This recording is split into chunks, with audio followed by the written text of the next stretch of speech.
Quand les maîtres du ciel et la diaspora se donnent rendez-vous au palais de Koulouba, c'est le sceau de la coopération et de la souveraineté. C'est dans cet esprit que le chef de l'État, président de la transition, le général d'armée Assimi Goïta, a reçu en audience le tout nouveau directeur général de la SECNA et à une délégation imposante du Haut Conseil des Maliens établis à l'extérieur. Un double engagement: maîtriser nos airs et valoriser nos fils à l'extérieur. Ainsi, le Mali tisse sa toile d'influence. Nous avons identifié des besoins pour renforcer le dispositif aéroportuaire au niveau du Mali.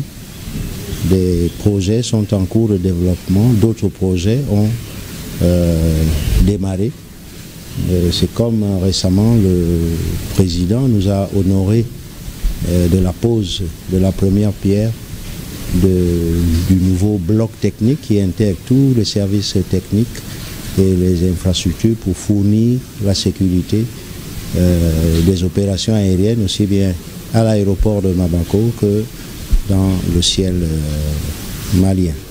En ce qui concerne les questions stratégiques de développement et du rayonnement du Mali à l'international, elle a justement permis d'aborder les enjeux majeurs de la navigation aérienne en Afrique de l'Ouest et la nouvelle direction de la SECNA, par la voix de son directeur général, a saisi l'occasion pour réaffirmer son engagement à renforcer la coopération aérienne.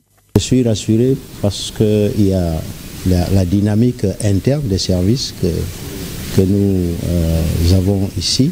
Le comité de gestion nous a permis de le constater et bien entendu le soutien affirmé du président couronne s'appuie et renforce notre confiance. Quant à la diaspora, elle est venue renouveler son attachement à la nation et rassurer le chef de l'État que des travaux entamés dans le cadre du forum sont porteurs d'espoir pour une meilleure intégration de la diaspora malienne dans les politiques de développement du pays. Cette audience a été marquée par l'écoute, la reconnaissance et une volonté partagée d'aller de l'avant pour un Mali uni, souverain et prospère. Aujourd'hui, nous pouvons dire que l'inquiétude que chacun avait pour venir investir au Mali est levée, l'équivoque est levé.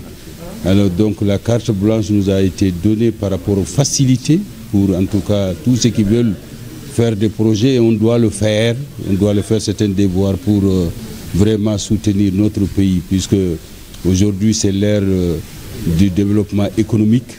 Il nous a fait comprendre que personne ne viendra en tout cas faire ce pays, développer ce pays à notre place, et c'est un message qu'on a reçu. Au cours de cette audience, les échanges ont également porté sur les perspectives de développement, les efforts des FABA pour la sécurisation du pays et l'implication des Maliens de la diaspora dans la relance économique du pays. Lorsqu'un président va jusqu'à dire que je vous ouvre ma porte, donc ça veut dire qu'il n'y a pas plus garanti que cela. Donc nous partons d'ici très requinqués. Ça nous permet désormais d'être impliqués, d'être sereins par rapport à la situation de notre pays. Cette audience qui mêle ambition aéronautique africaine et mobilisation de la diaspora pour un Mali debout, tournée vers l'avenir, illustre parfaitement la volonté des autorités maliennes à bâtir des ponts solides avec la diaspora et de renforcer sa position dans les instances régionales.